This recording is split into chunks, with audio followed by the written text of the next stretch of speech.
Cara, faz muito frio no Rio de Janeiro. Eu não sei nem como começar esse vídeo de forma criativa, porque minhas mãos estão congelando. Mas assim, frio, calor, ventando, enfim, inundando. O Vasco produz notícia pra um caramba, a gente sabe disso. Eu volta e meia falo isso aqui. Não existe dia tedioso no que tange a Vasco, tá?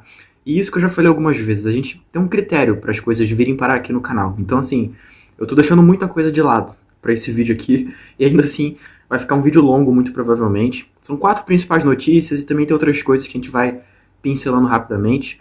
Mas antes de começar o vídeo, eu queria rapidamente convidar você que está vendo esse vídeo a ver a entrevista que a gente fez com a Simone Lourenço, que é coordenadora do CF4. É um projeto que faz parceria com a base feminina do Vasco. A entrevista foi ao ar ontem, na quinta-feira, né, na quarta-feira, aliás, dia 25, e eu, claro, quero que você prestigie essa entrevista que ficou muito boa. A Simone falou bastante coisa interessante e eu acho que você vai gostar desse papo. Mas enfim, vamos ao que importa para hoje aqui, que são as notícias do Vasco.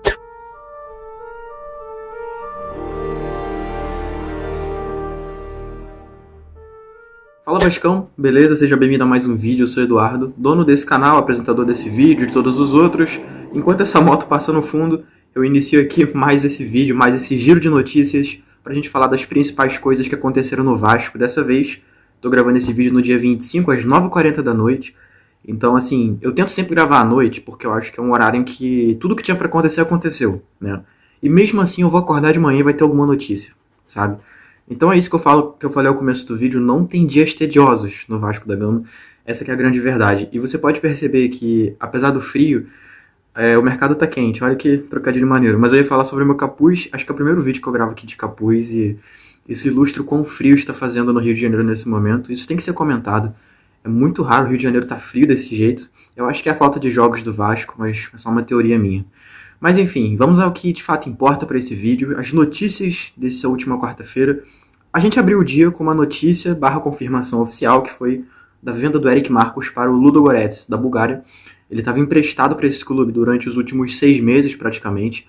Foi campeão da Tríplice Coroa Búlgara, né? Venceu tanto a Supercopa da Bulgária, quanto o Campeonato Búlgaro, quanto a Copa da Bulgária. Tudo isso na mesma temporada. Foi um dos principais jogadores, e para vocês terem uma ideia de como esse time lá é forte, tá? O trio de ataque, ele era o seguinte: Juan Cruz, Eric Marcos e Emerson Rodrigues. O Juan Cruz foi pro Botafogo no começo do ano, né? O Emerson Rodrigues chegou no começo do ano também. Foi meio que uma troca ali, mas chegaram alguns jogos a ter os três juntos ali. Então, assim, eu tô falando isso aqui não pra denegrir, tá? Tô falando positivamente. São jogadores que aqui no Brasil já tinham algum talento, e pro futebol búlgaro, que é de um nível, a gente vai concordar aqui, que é muito mais baixo, eles eram jogadores de destaque. O Eric Marcos não é diferente, vem fazendo uma boa temporada pelo futebol local, e o Ludogorets não pensou 2 vezes em contratá-lo. É um jogador que, de fato, tem feito a diferença pelo time, tem números de assistência muito altos, é um dos artilheiros da equipe também. Quando o Juan Cruz estava na equipe, ele era o vice-artilheiro da equipe. Hoje eu admito que eu não tenho esse número atualizado na minha cabeça, mas definitivamente tem a sua importância. Então, não por acaso, não é qualquer coisa, não é uma venda aleatória. E é triste pro Vasco, na minha opinião, porque é um cria da base, é um jogador que tem talento, que está num bom nível. Eu não acho que ele chegaria para ser titular, mas, assim, poderia ser uma opção no banco, né? Até porque a gente falou no último vídeo aqui de reportagem, né? Que um dos focos do Vasco, talvez o grande foco, seja esse lado de campo do ataque. Então, a perda do Eric, na minha opinião, ela é danosa nesse aspecto, de ter um jogador que poderia suprir essa lacuna, que é forjado na categoria de base, que não representaria um custo, mas que agora não é mais uma opção porque foi comprado pelo clube onde ele está atualmente, né? E bom, a gente falou de saída, mas temos a possibilidade de chegada, nesse caso aqui sendo do volante Thiago Mendes. A gente reportou no último vídeo, né? E no caso é só uma atualização da situação, né? No caso, o Vasco busca um acordo salarial com ele nesse momento. Como a gente mencionou em tom de rumor no último vídeo, praticamente um pouco antes de eu soltar o vídeo, assim, eu soltei o vídeo acho que era 11h30 da manhã. Então vamos dizer que às 11 da manhã da quarta-feira saiu a informação do Globo Esporte, do Bruno Murito, mais uma vez um abraço para ele, falando sobre essa questão salarial, né? E no caso, o salário do Thiago Mendes, ele realmente é muito alto. É um jogador que recebe muito dinheiro no atual clube dele, que é o Al Rayyan do Catar. Também é certo que ele não vai ficar no Al Rayyan do Catar, ele vai embora ao final do contrato, que é agora no final de junho, portanto restam 5 dias de contrato, e ele quer manter esse salário alto. Então a pedida salarial dele foi acima do 1 milhão, e o Vasco entende que não vai ter como dar esse dinheiro para ele, porque de fato é um valor muito elevado.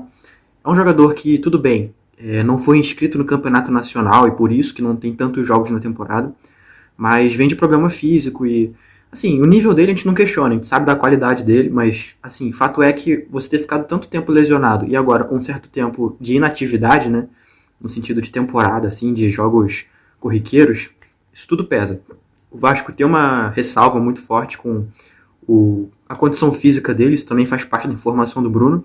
É normal que tenha, porque, de novo, lesão, é um campeonato de nível mais fraco, né, o campeonato Qatari. A gente já falou no outro vídeo, mas não custa trazer de volta. O Coutinho teve esse problema muito sério quando ele veio do Aldo Raio, né, pro Vasco. Então, de fato, tem que ficar de olho nisso, tem que perceber tudo isso e ver como é que vai ser a postura do Vasco, né?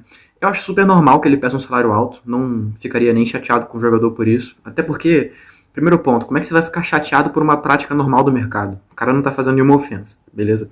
Mas tem uma galera indo por esse caminho aí, enfim, coisa de torcedor. Mas, assim, é prática normal, o cara botou a pedida dele lá em cima, cabe ao Vasco saber, né, abaixar isso. Então, a gente torce que tenha sabedoria, que consiga fazer isso da melhor forma possível, que não deixe isso controlar a negociação.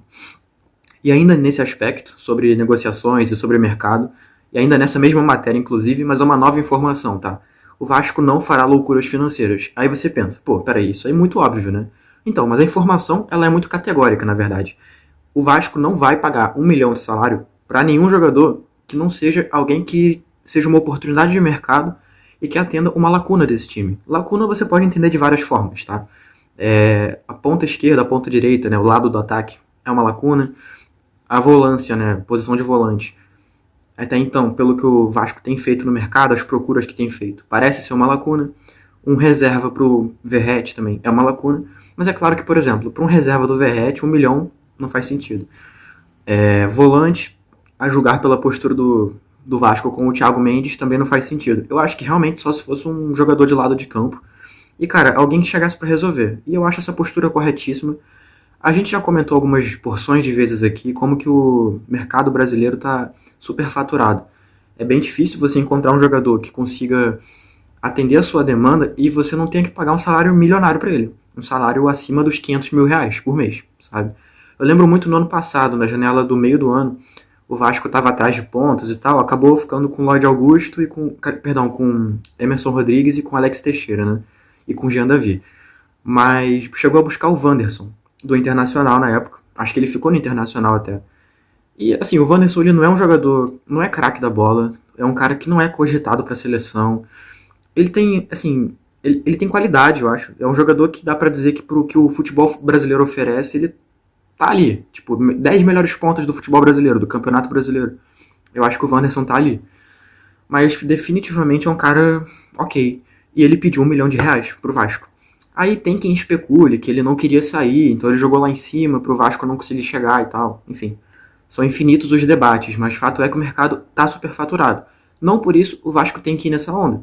Eu acho que já existem várias e várias provas recentes de que você pode ser criativo e conseguir jogadores que não sejam tão caros, mas que joguem bem. Né? O Paulinho Paula é um ótimo exemplo. É um jogador que vem em 2023, inclusive de um campeonato em que o normal é você ter um salário alto, que era o campeonato da Arábia Saudita, né? Ele estava no Al-Shabaab. E mesmo assim não veio ganhando muito, porque era um jogador sem tanto vislumbre, assim, vamos dizer, né? Então, assim, eu acho que tem que ir por esse caminho. O Paulinho, hoje, obviamente, não é um craque da bola, mas ele é um jogador que ajudou muito o Vasco, jogou muita bola. E o Vasco poderia ter ido outras opções, poderia ter, de repente, tentado, sei lá, o Igor Gomes do São Paulo, que é um jogador de posição parecida, e que certamente estaria ganhando seus 900 mil, 1 milhão por mês no Vasco. Então, eu acho que é saber ser criativo e acho que tem total condição disso. Um outro bom exemplo é o Igor Jesus, que tá no Botafogo, vai ser vendido agora para o Nottingham Forest, que veio do futebol do Emirados Árabes Unidos também, que é um futebol que, de novo, tem essa coisa do salário alto. Futebol do Oriente Médio, mas nem sempre Oriente Médio, né? Também tem alguns países que são do Golfo, enfim. Mas, enfim, desses países daquela região ali geograficamente, costumam ter essa coisa do salário alto. E mesmo assim, quando você traz um jogador de lá, a tendência é que ele não vai pedir um salário muito grande. Então, eu estou dando esse exemplo, mas tem vários mercados a serem explorados. A MLS é um ótimo mercado também para conseguir essas oportunidades. Tem jogadores até identificados com o Vasco lá. Por exemplo, o Evander, que eu não acho que seria um jogador que resolveria a vida do Vasco, mas se por acaso sei lá, forem peneirar a MLS, com certeza é um nome que vai aparecer. Então são vários os mercados a se explorar. Eu acho que não tem por que ficar no óbvio e gastar tanto dinheiro assim. E eu acho que essa postura de não fazer loucura financeira é o correto a ser feito. Não tem que, de fato, acelerar isso e, principalmente, se endividar ainda mais, porque é um outro tema pra gente falar no finalzinho do vídeo, mas tivemos o relato mensal, né, feito em conjunto com a consultoria jurídica do Vasco, enfim, por conta da recuperação judicial, e a dívida é bem alta ainda nesse momento. Então, a gente tem que tomar esses cuidados financeiramente falando. E, bom, falando sobre notícias, a gente tem uma última notícia aqui para esse vídeo, que no caso é a modificação do palco para Independiente Del Valle e Vasco. As equipes se enfrentam pelo playoff da Copa Sul-Americana no próximo mês, e a princípio a partida iria ser no estádio do Independiente Del Valle, né? Mas o diretor executivo do clube, Santiago Morales, deu uma entrevista para a rádio La Red, lá do Equador, e explicou que esse confronto não vai ser no estádio de costume, né, do Independiente Del Valle, e sim no Estádio Olímpico Atahualpa, não sei se essa é a pronúncia, que fica em Quito, que é a capital do Equador. É basicamente um Maracanã, é o estádio em que a Universidade Católica, que é também dos clubes tradicionais lá do Equador, joga, e várias outras equipes, inclusive a seleção equatoriana feminina. E por que não vai ser jogado no estádio do Independiente Del Valle? Porque ocorre nesse momento a Copa América Feminina lá no Equador. Nesse momento não, vai ocorrer em julho e agosto, né? Então, no momento em que vai ser a partida entre Vasco e Del Valle, vai estar acontecendo a Copa América e o estádio do Independiente vai estar sendo usado pelas seleções femininas. É um pouco irônico, né? Porque o estádio da seleção equatoriana feminina não vai ser usado, mas alguns outros vão, né? Enfim. Ele ainda fala na entrevista que uma outra opção, levantada inclusive pela diretoria, é o estádio da LDU, o estádio Rodrigo Paz Delgado, que também fica em Quito. Seria ali basicamente, então, um São Januário, né, nesse sentido de ser o estádio de um clube. Então, enfim, essa mudança aí que aconteceu e que definitivamente muda muito para esse confronto, até porque são altitudes muito grandes. Para esse estádio, o Atahualpa, se não me engano, são 2.800 metros de altitude. É um fator que dificulta muito a vida do time que vai enfrentar. A gente tem que torcer para o Vasco conseguir sair dentro do possível não goleado. Eu não acho que o Independiente tenha time para golear, mas bom, são dois aspectos, né, que é tanto a altitude quanto também a capacidade que esse time do Vasco tem de surpreender negativamente. A gente torce para estar errado, mas é um risco em vista, né, enfim. E comentando rapidamente, a gente fez uma breve análise sobre o relatório mensal que corresponde ao primeiro quadrimestre de 2025, no caso, os primeiros 4 meses. Essa consultoria jurídica ela foi feita pelas empresas Vald Administração e K2 Consultoria. Elas redigiram o documento e informaram que receberam as informações do próprio Vasco, não interferiram na informação nenhuma. Esse documento também destaca o atraso no envio do balanço financeiro da SAF, ou então a demonstração contábil, no caso, né? É a mesma coisa, são termos diferentes. E também indica que tem um prazo até o dia 10 de julho para a publicação desse balanço financeiro. Então, assim, eu vou disponibilizar na descrição essa análise que a gente fez, e dentro da análise também vai ter o link para esse documento, então cada um pode tirar a sua própria conclusão.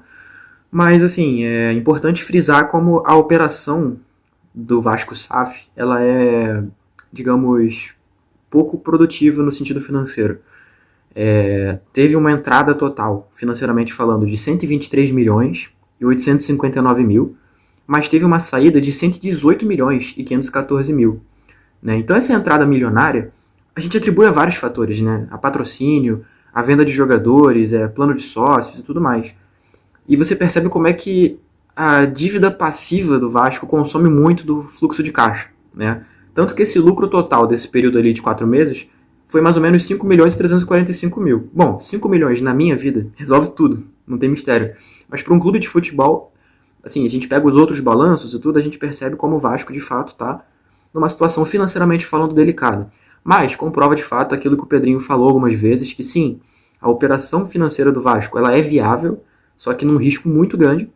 Assim, se o Vasco perde, por exemplo, o patrocínio da Betfair hoje, o Vasco quebra financeiramente. O Vasco passa os próximos 4, 5 meses com prejuízo. Ah, Eduardo, mas esse é o maior patrocínio. Cara, se você tira 2, 3 patrocínios ali que tem pontuais ali por valor, o Vasco quebra. No sentido de operação financeira. Não quer dizer que vai falir amanhã, tá? Enfim. Mas enfim, é importante ficar de olho nisso, tá? A publicação desse balanço financeiro deve ser feita, então, até o dia 10 de julho. A gente monitora isso. E aí, o documento ainda fala que, feita essa publicação, vai ser feito um novo documento, e aí vai ser publicado dia 10 de agosto, com já essa consideração financeira toda desse período a partir de abril, né, no caso de abril até junho, certo? E a gente fica de olho aqui, se tiver alguma consideração a ser feita, a gente faz. Mas a princípio é só, de fato, essa publicação do documento e ficar de olho em tudo que tem sido feito nessa recuperação judicial, beleza? E no mais eu fico por aqui. Obrigado a você que viu esse vídeo até o fim. Sempre a recomendação de seguir as redes sociais do Analisa Vasco, @AnalisaCRVG. Também, claro, de deixar o like, se inscrever, ativar o sininho, tudo isso ajuda muito. Não menos importante, nosso site, analisavasco.com, está aqui na descrição. E também o nosso grupo de WhatsApp, que também está aqui na descrição para você poder fazer parte e resenhar com outros torcedores do Vasco. Tamo junto, valeu e tomara que esse frio passe, porque desse jeito não vai ter próximo. Eu vou congelar aqui e não vai ter como gravar vídeo. Tchau, tchau.